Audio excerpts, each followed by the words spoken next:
فرمایا وَإِنَّكَ لَعَلَىٰ خُلُقٍ عَظِيمٍ، اے محبوب علیہ السلام ہم نے آپ کو خلق عظیم کا مالک بنایا ہے۔ ہمارے ہاں لوگ یہ سمجھتے ہیں کہ اخلاق صرف میٹھا بولنے کا نام ہے۔ آپ میٹھا بولیں اور مسجع مکفہ بات کریں اور جی جی کریں تو آپ با اخلاق ہیں۔ حالانکہ میٹھا تو بعض اوقات لوگ ٹریننگ کے طور پر بھی بولتے ہیں، ٹریننگ ہوتی ہے۔ آپ اداروں میں جائیں تو جو بڑے ادارے ہیں ان کے جو سیل مین ہوتے ہیں ان کی ٹریننگ ہوتی ہے کہ گاہک جو مرضی کرے تم نے کڑوا نہیں بولنا۔ آپ چلے جائیں بڑی دکان پر، آپ نے کہا مجھے کپڑے چاہیے،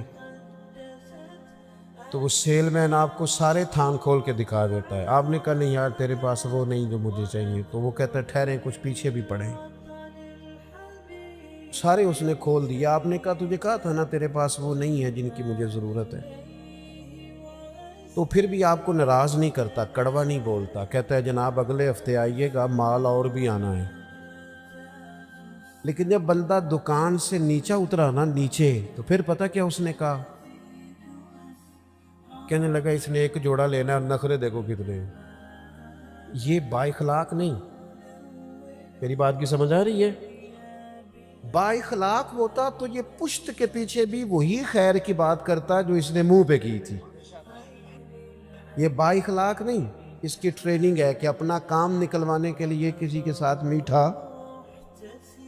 اصل آپ کسی بندے کے بارے میں اصل وہ ہوتی ہے جو اس کے پشت کے پیچھے آپ بات کرتے، منہ پر تو ساری تعریف کریں گے۔ تو بہت سارے لوگ میٹھا ٹریننگ کے، جہاز کا عملہ جو ہوتا ہے نا، جن کی ایئر لائنز بڑی عمدہ ہیں اور جن لوگوں نے کام کیا ہے تو ان کے عملے کی تنخواہیں بھی بہت ہیوی ہوتی ہیں، تو جو بندہ 15,000 کی ٹکٹ لے کے بھی کسی ڈومیسٹک فلائٹ میں بیٹھا ہے نا، تو وہ تلخ بات بھی کرے تو عملہ تلخ بات نہیں کرتا۔ یہ اخلاق نہیں، یہ ٹریننگ ہے کہ تم نے گاہک کو ناراض کیوں؟ اس لیے کہ ہم نے مال بیچنا ہے، سودا بیچنا ہے۔ تو یہ ٹریننگ ہے۔ ڈھیر سارے لوگ ٹریننگ کے طور پر میٹھا بولتے، اور کچھ لوگ مطلب نکالنے کے لیے بھی میٹھا بولتے ہیں کہ چلو کام پڑ گیا ہے تو ذرا میٹھا بولو۔ فقط میٹھا بولنا اخلاق نہیں، میٹھا بولنا بھی ایک جز ہے اخلاق کا، پر صرف میٹھا بولنا اخلاق نہیں، سچ بولنا اخلاق ہے۔ واقعے کے مطابق بات کرنا اخلاق ہے۔ گفتگو کرنا تو ترازو عدل کے ساتھ اپنے علاوہ بھی کسی کی خوبی مان لینا، یہ بھی اخلاق ہے۔ جو اچھا ہو اسے اچھا کہنا، چاہے وہ ہمارا حمایتی ہو یا مخالف ہو۔ اگر وہ خیر والا ہے تو پھر جرت ہو یہ کہنے کی کہ بندہ ٹھیک ہے۔ یہ اخلاق ہے۔ آپ کا صبر اخلاق ہے، شکر اخلاق ہے، جو اللہ نے دیا ہے اس پر گزارا کرنا، قناعت پسند ہونا، یہ اخلاق ہے۔ حرص سے، ہوس سے، لالچ سے، طمع سے اپنے آپ کو بچا کے رکھنا، یہ اخلاق ہے۔ عادات کا سورنا اخلاق ہے، نرا 2 4 5 باتوں کا نام اخلاق نہیں۔ میں نے کئی دفعہ کہا ہے، پھر کہتا ہوں، اللہ کا فضل ہے، میں نے بھی پگڑی باندھی ہے، خدا نے توفیق دی ہے شروع میں ہی، بالکل اس کو ایک دفعہ بھی داڑھی کو کٹوانے کی ضرورت ہی نہیں پڑی، شروع سے ہی اللہ نے توفیق دے دی، شروع سے رکھی ہے۔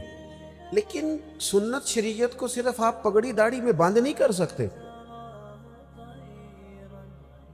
کہ میں نے داڑھی رکھ لیا، پگڑی باندھ لیا تو کل دین پہ عمل ہو گیا۔ یہ سنت کی بڑے درجے ہیں، یہ اعلیٰ درجے، اس کی بڑی زیادہ اہمیت ہے، ہم بھی روز اس کی تبلیغ کرتے ہیں۔ لیکن نبی پاک علیہ السلام کی جو سنت اور حضور کی جو ادا سب سے پہلے لوگوں کے سامنے آئی تھی، وہ تو صادق اور امین ہونا ہے۔ وہ تو صادق اور امین ہونا ہے، جس سنت کا لوگوں کو سب سے پہلے پتہ چلا تھا کہ سچ بولتے ہیں، دیانتداری کا مظاہرہ کرتے ہیں۔ میرے عزیز، آپ کا لب و لہجہ، آپ کا انداز، آپ کا لین دین ہمارے اس خطے میں نا، بر صغیر پاک و ہند کا مزاج خانقاہی ہے۔ تباً مزاج ہی خانقاہی، بہت سارے علاقوں کا مزاج خانقاہی ہے، بہت سارے علاقوں کا، بغداد شریف کا مزاج خانقاہی ہے، صرف وہاں حضور غوث اعظم کی خانقاہ مقدسہ ہی نہیں، حضرت معروف کرخی بھی ہیں وہاں، حضرت جنید بغدادی بھی ہیں وہاں، حضرت بہلول دانا بھی ہیں۔ مزاج طبیعت خانقاہی ہے، ہمارے بر صغیر پاک و ہند کا مزاج خانقاہی ہے، اس لیے یہاں پیر جس قسم کا بھی ہو چل جاتا ہے، جس قسم کا، چونکہ مزاج خانقاہی ہے نا، جس قسم کا بھی ہو وہ، کیونکہ پیر طریقت لکھا ہونا شرط ہے، چل جاتا ہے۔ مولوی صاحب نے نماز پڑھانی ہو تو چلو 10 صورتیں تو آنی چاہیے نا اسے، کچھ نہیں تو 10 صورتیں تو آئیں نا، لیکن پیر سے یہ بھی نہیں پوچھتے کہ تینوں کو 10 آندیاں نے کہ نہیں۔ ایک جگہ میں گیا تو میں نے ان سے کہا کہ یہ پیر صاحب، اب گفتگو ختم ہو گئی تو پیر صاحب دعا کر دیں گے، کہنے لگے ہمارے پیر صاحب دعا نہیں کرتے، تقریر بھی نہیں کرتے۔ میں کہہ لوں آندی نہیں ہے کسی مدرسے پاؤ، آندی سے ضرور کرنی سی، مطلب کوئی کرائیٹیریا تو ہونا یار، اتنا زیادہ تو نہ اپنے آپ کو نیچے لے جائیں کہ کوئی حال ہی نہ ہو، جو آپ جس کو مرضی آپ کوئی دنیا میں کرائیٹیریا مقرر کریں کسی چیز کا بھی، وہ بڑے نے جی اب نہ نکالیے گا پیسے، اب میری بات سنیں، اللہ جزائے خیر دے۔ دوست، اخلاقی رویوں میں مضبوطی لانے کے لیے ہمارے صوفیاء نے، یہ مزاج صوفیانہ ہے یہاں، اب یہ تبلیغ تو یہاں صوفیاء نے کی، دین انہوں نے پھیلایا، لیکن جو تعارف ہے نا مذہب اسلام کا، ہندوستان میں تعارف وہ تاجروں نے کرایا ہے۔ یہاں سب سے پہلے جو لوگوں کو تعارف ہوا نا مذہب اسلام کا، قرآن کا، نبی پاک علیہ السلام کا، وہ تاجروں کے ذریعے ہوا ہے۔ جب بحری سفر شروع ہوئے تو ہندوستان کے تاجروں کے، عرب کے تاجروں کے ساتھ لین دین کے معاملات شروع ہوئے، یہاں کی چیزیں وہاں بکنے لگی، وہاں کی یہاں بکنے لگی، لین دین ہونے لگا۔ تو یہاں کے لوگوں نے یہ دیکھا کہ عرب شریف کے جو تاجر ہیں وہ جو کہتے ہیں وہی کرتے ہیں، لین دین کے معاملات میں بڑے کلیئر ہیں، صاف ہیں، ان کا وہ مزاج کی نفاست دیکھ کر یہاں کے لوگوں نے پوچھا تم کس دین کے ماننے والے ہو؟ تو جب یہ پوچھنا پڑا کہ یہ جو تمہارا لہجہ ہے، یہ جو تمہارا معاملات ہیں، لینے دینے کا صفائی ہے، کس مذہب سے تمہارا تعلق ہے، اتنا اعلیٰ اخلاقی رویہ؟ تو عرب تاجروں نے کہا ہم رسول رحمت کے دین کے ماننے والے ہیں۔ آپ جب تک اپنے اخلاقی رویوں میں تبدیلی نہیں لاتے، مزاج میں تبدیلی نہیں لاتے، ہمارے حضرت صاحب بڑے جلالی ہیں جی، کس بنیاد پر جلالی ہیں؟ تاجروں پر جلال کرتے، کروڑ پتی بندے پر جلال کرتے، کس پر جلال کرتے؟ ماڑا مرید آ گیا نا بیچارہ، جس نے دینا کچھ نہیں، اور ویسے بھی نفسیاتی ہے، تھوڑا دکھی زیادہ ہے، کاروبار نہیں چلتا، روز ہی آ جاتا ہے وظیفہ دسو، تویز دو، اس پر جلال آتا ہے، وہ اچھا نہیں لگتا، وہ برا لگتا ہے، اس کو ڈانٹ دیتے ہیں۔ وہ جلالی پیر تو تھے وہ کہ جن کو لوگوں کی غلطیوں پر، ان کے بار بار گناہ کے اصرار پر جلال آتا۔ وہ کون تھے؟ وہ حاجی ابو داؤد محمد صادق جیسے لوگ، جو جلال کرتے تھے کس بات پر کہ تو نے داڑھی کیوں نہیں رکھی، تو سنت پر عمل کیوں نہیں کرتا، یہ تھا جلال، اس کی سمجھ آتی ہے۔ لیکن آپ کس جلال کی بات کر رہے ہیں؟ اخلاقی رویوں کی مضبوطی، آپ کا اٹھنا بیٹھنا، لینا دینا، معاملات زندگی، اس میں نفاست ہو۔ ہمارے ہاں اخلاقی رویوں کی سب سے زیادہ ضرورت گھروں کے اندر ہوتی ہے، اور ہمارا حال یہ ہوتا ہے کہ باہر ہمارا رویہ بالکل ٹھیک ہوتا ہے اور گھر میں ہماری طبیعت بڑی سخت ہوتی ہے۔ حالانکہ سب سے زیادہ ضرورت گھر والوں کو ہے۔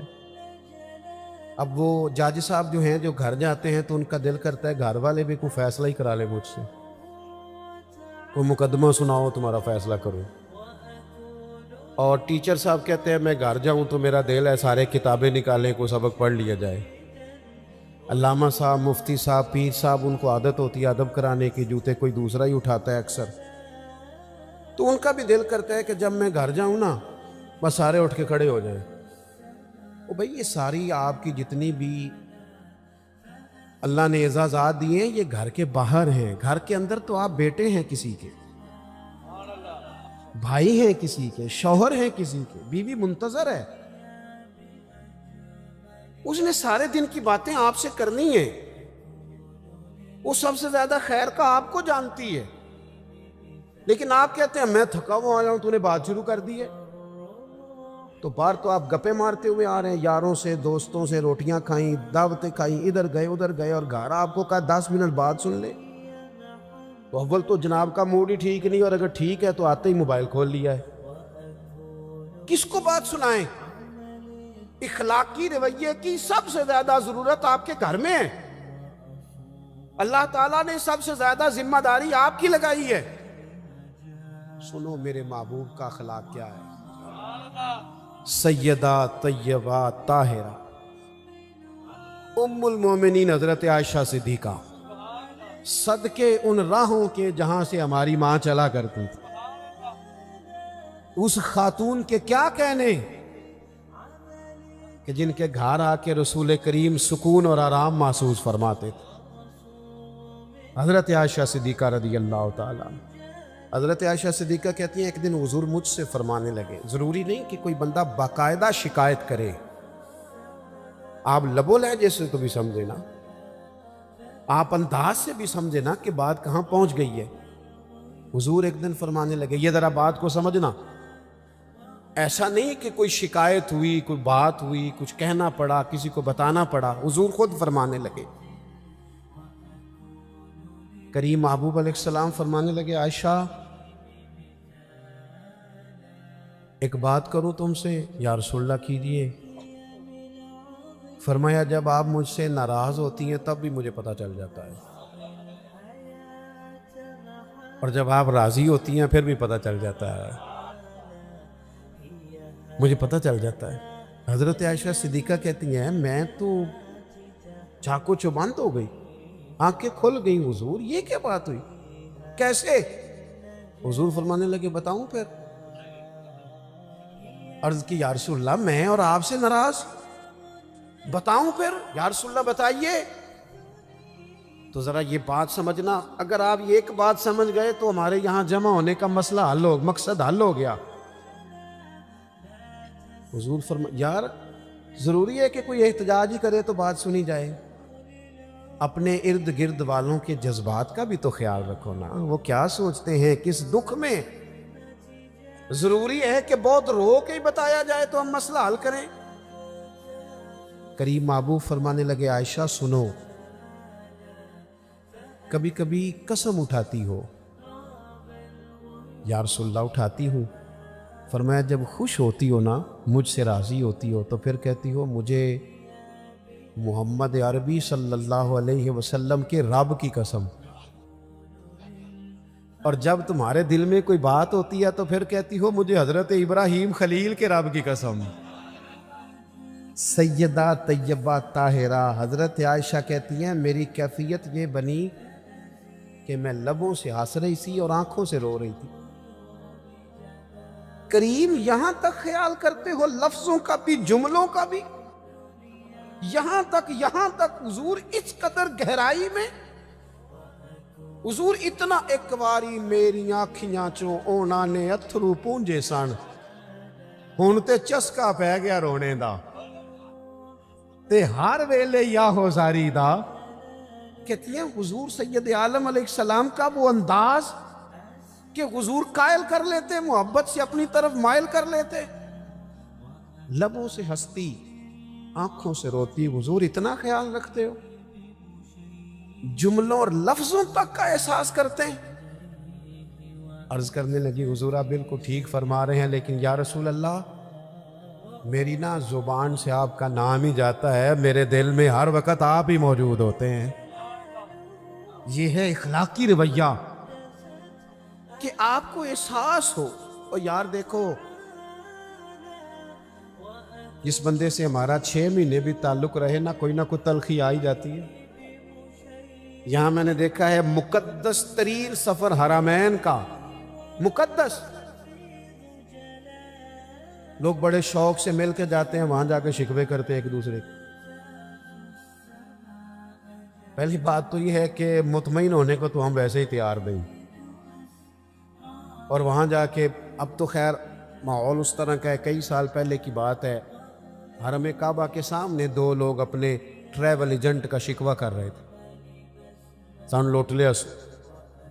تو میں نے انہیں کہا کہ پہلے تو آپ یہاں شکوہ کر رہے ہیں اور آپ کو پتہ ہے جگہ وہ ہے کہ ایک گناہ کرے تو لاکھ لکھا جاتا ہے، تو یہ بات اس سرے سے درست نہیں. آپ دیکھیں تو صحیح بیٹھے کہاں ہیں. اور دوسری بات یہ ہے کہ روز لوگ دھوکے کرتے ہیں. میرا تو جی چاہتا ہے جو رب رسول کی بارگاہ میں پہنچاتا ہے نا وہ لوٹ بھی لے تو بڑا ہی اچھا ہے. کچھ 24 گھنٹے شکوے. میں ایک جگہ محفل نعت میں حاضر تھا، اب تو میں نے بچت کرا لی ہے، میں عشاء کے بعد جاتا ہی نہیں، اس لیے کہ کوئی کسی قسم کا نعت کا پلے پڑ جاتا ہے، بعد میں جواب دیتے پھرو کہ جناب یہ اس نے یہ کہہ دیا ہے، آپ بھی موجود تھے. لہٰذا ہم ویسے ہی بچت کرتے ہیں دور سے ہی. اتقوا مواضعکم، تہمت والی جگہ سے ہی بندہ بچے. ایک جگہ بیٹھے تھے تو نعت خانہ شعر پڑھ رہا تھا، اور شاید میرے جیسے لوگوں کے لیے پڑھ رہا تھا. مرحوم اعظم چشتی کا کلام تھا، تیری نسبت نے سوارا میرا انداز حیات، میں اگر تیرا نہ ہوتا سگے دنیا، میں گلیاں دا روڑا کوڑا تے محل چڑھایا ہے سائیاں. تو ذرا بات بن گئی، کچھ سخت لوگوں کی آنکھوں میں بھی آنسو آ گئے. تو میں نے ساتھ والے سے کہا کہ لیکن میں بھی کرتا رہتا ہوں کہ یار آپ لوگ کیوں پہلے ڈیمانڈ کرتے ہیں، کیوں پیسے طے کرتے ہیں، یہ غلط بات ہے، کیوں آپ یہ چیزیں. لیکن میں آپ سے عرض کروں بیچنے والے اتنے مجرم نہیں جتنے خریدنے والے مجرم ہیں. یہ تو ماحول ان لوگوں نے بنایا جو پہلے ریٹ لگاتے ہیں، پہلے ان کو پیسے دیتے ہیں پھر شکوے کرتے ہیں. کیوں آپ ریٹ بناتے ہیں، کیوں کہانیاں بناتے ہیں، پہلے سارا کچھ کرتے ہو پھر کہتے ہو بگڑ گئے. تو ذرا دل کو بات لگی تو میں نے ساتھ بیٹھے ہوئے شخص سے کہا یار آج بڑا سونا پڑا ہے، اس نے مزہ آ گیا ہے. وہ فوراً کہنے لگا کہ انہیں 40,000 لے آ دے. یہ ہنسنے کی بات نہیں، رونے کی ہے. میں نے اسے کہا یار کو ہر وقت شکوہ ضروری ہے، کیوں دیا تم نے؟ کسی اور مفت والے کو بلا لیتے، محلے کے بچوں کو نعت نہیں آتی ان سے سن لیتے، پہلے دیتے ہو پھر شکوے کرتے ہو. اور میں نے کہا سن پھر آج اس نے نا میرے کریم رسول کا ذکر کیا ہے، اور اتنا سونا کیا ہے کہ دل کے جذبات آنسو بن کے ٹپک آئے ہیں. آج اس نے جتنا لطف دیا نا 40 تھوڑا ہے، یہ تھوڑا ہے، زیادہ ملنا چاہیے اسے. بات دیکھو کہاں. وہ ضروری ہے کہ ہر وقت انسان کہیں اپنے اخلاقی رویوں کو انسان مضبوط کرے، اس کے لہجوں سے، اس کے انداز سے، اس کے بات کرنے سے.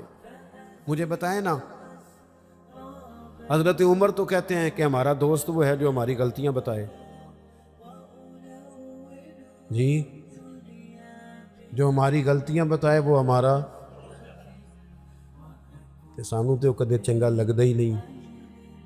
سوال ہی نہیں. ہم نے تو باقاعدہ بندے رکھے ہوئے تعریفیں کرانے کے لیے. یہ نقیب محفل کی یہ ابھی مجھے اچھا نہیں لگ رہا تھا، لیکن میں کچھ عرصے سے نا جی آتا ہی مائک لے لیتا ہوں، اس لیے کہ ہم جو نہیں ہیں وہ ہمیں بتایا جاتا ہے. تو اپنے آپ میں بندے کو شرم آتی ہے کہ یہ کیا کہا جا رہا ہے بھلا. ضرورت ہے ان چیزوں کی، اگر کچھ ہے تو وہ نظر آ جائے گی. لیکن یہ کہانیاں بنانا کہ فلانے صاحب آ گئے کیا ضرورت ہے اس بات کی؟ کوئی حاجت نہیں. اس سے انسان کمزور. اٹھ بلیا، اٹھ بلیا، وہ چل اوتھے وسیے جتھے وس دینی سارے ینے، نہ کوئی ساڈی ذات پچھانے نہ کوئی سانو منے. کبھی تو انسان نکلے نا کیمرے کی آنکھ سے باہر، وہ حقیقت کی زندگی میں بھی آئے نا. حضرت عمر رضی اللہ تعالیٰ عنہ بڑے آدمی تھے نا، پر یہ اخلاق ہے کہ حضرت سلمان فارسی ملنے آئے تو کہنے لگے میرے اندر کوئی غلطی ہے تو مجھے بتا کے جانا، سارے میری تعریفیں کرتے رہتے. یہ اخلاق ہے. تو حضرت سلمان فارسی کہنے لگے ہے نا غلطی آپ کے اندر، آپ کو نہیں پتہ قحط پڑا ہوا ہے، لوگوں کو روٹی نہیں مل رہی اور آپ نے سالن کے ساتھ چٹنی بھی رکھی ہوئی ہے، ایک چیز کھائیں، یا سالن کھائیں یا چٹنی کھائیں۔ تو حضرت عمر کیا کہنے لگے رب تیرا بھلا کرے، تو نے عمر کی اصلاح کر دی، اللہ تجھے بہترین جزا عطا فرمائے۔ یہ تربیت ہے، یہ مزاج، یہ اخلاق ہے۔ یہ مت سمجھیں کہ نیرا تھوڑی دیر میٹھا بولیں، جناب روٹی کھانی ہے، جناب کھانا کھانا ہے، تو واپس آ کے بڑا با اخلاق ہے جی، سانو بڑا پروٹوکول دیتا سو۔ او بھائی یہ تو بھالو کا ضرورت کے لیے کرتے ہیں لوگ۔ آپ کے لہجے میں حسن تب آئے گا جب آپ اخلاق کی اصل پوزیشن کو سمجھیں گے۔ بس میں بات سمیٹنے لگا ہوں۔ حضور نے ایک بہت بڑا اخلاقی رویہ بتایا ہے۔ زندگی میں ضروری نہیں ہوتا بندہ سب جگہ کامیاب ہی ہو۔ نوجوان ذرا غور کریں میری بات پر، میدان میں رہنا شرط ہے، جیتنا شرط نہیں۔ جتنے انبیاء کرام علیہم السلام دنیا میں آئے سارے کامیاب ہو کے گئے، لیکن کسی کا کلمہ 4 لوگوں نے پڑھا ہے، کسی کا 6 نے پڑھا ہے۔ ڈیوٹی کتنی ہے؟ 950 سال، کلمہ پڑھا 6 لوگوں نے، پر نبی کامیاب ہو کے گئے۔ کیوں؟ کہ رب نے جو ڈیوٹی لگائی تھی وہ ڈیوٹی انہوں نے پوری کی ہے۔ ان کے ذمے ڈیوٹی لگائی گئی تھی، ان کے ذمے ہزاروں لاکھوں کا مجمع جمع کرنا۔ کو نہیں سمجھ آئی آپ کو میری بات؟ ہم نہ جیتنا چاہتے، ہمیں لازمی طور پر نتیجہ اپنی مرضی کا چاہیے، اور نہ بھائی چھوڑ دے، نتیجہ اس پہ چھوڑ دے۔ جو لوگ سب سے پہلے جنہوں نے خون دیا تھا نا اسلام کی بنیاد مضبوط کرنے کے لیے، سب سے پہلا خون، وہ بدر کے 14 شہید ہیں۔ نام بتاؤ ان کے، بتاؤ نام کیا ہے؟ اسلام کا رعب جو پوری دنیا میں بیٹھا ہے وہ بدر کے لوگوں کی وجہ سے ہے، جو میدان بدر میں گئے۔ وہ 14 لوگ جنہوں نے خون دیا، نام بتاؤ ان کے۔ نہیں آتے لوگوں کو، وہ اگر نام بناتے، تختیاں لگواتے تو کام نہیں ہوتا تھا۔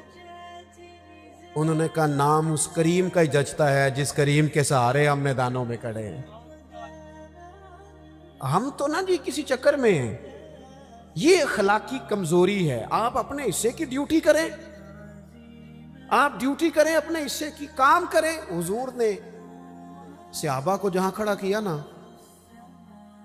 حکمتیں نہیں پوچھی، انہوں نے دلائل نہیں پوچھے، یہ کام تو اس کا مطلب کیا ہے۔ غلام بھی کبھی حکمت پوچھتا ہے؟ غلام تو نوکری کرتا ہے، انہوں نے حکمت، یہ بڑا مزہ ہے۔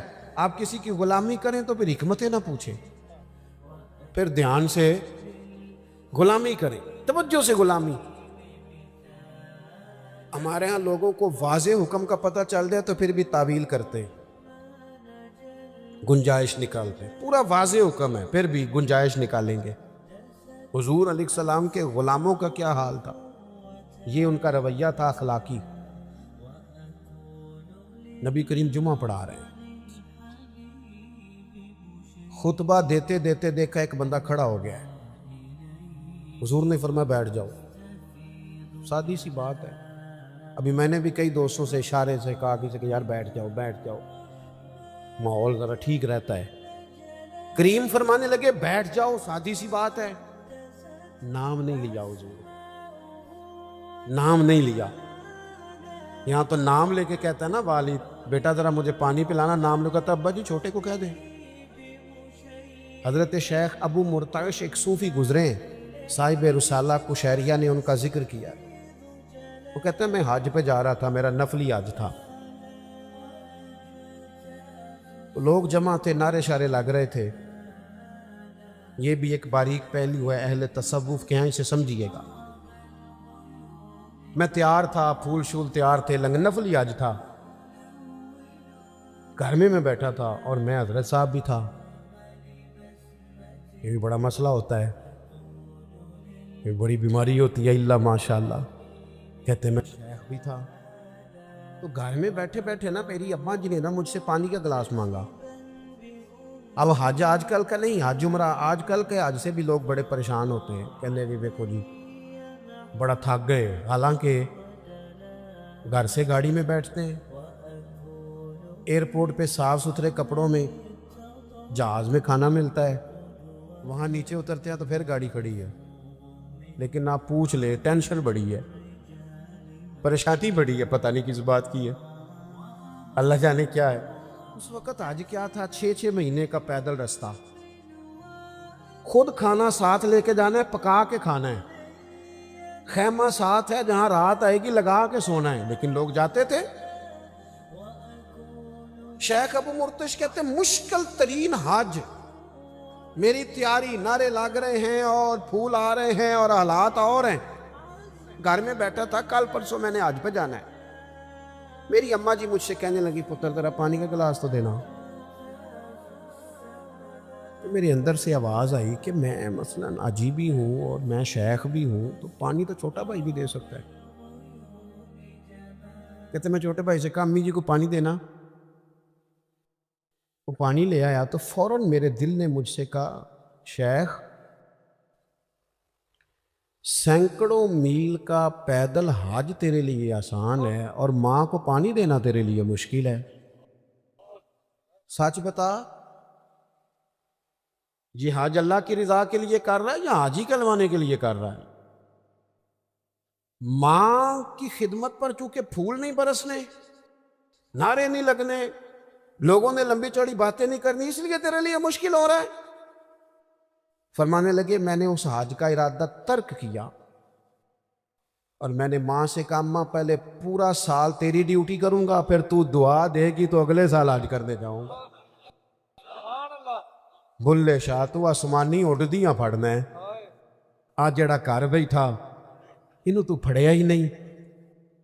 نبی پاک علیہ الصلوۃ والسلام نے کہا یہ اخلاقی رویہ اس کو سمجھے، ہم نا موٹی موٹی چیزوں کو نا جی وہ بنا کے نا تو دل کو مطمئن کر لیتے ہیں کہ میں بالکل ٹھیک ہو گیا ہوں، بالکل میں تو جناب آخری درجہ ہے میری تربیت کا۔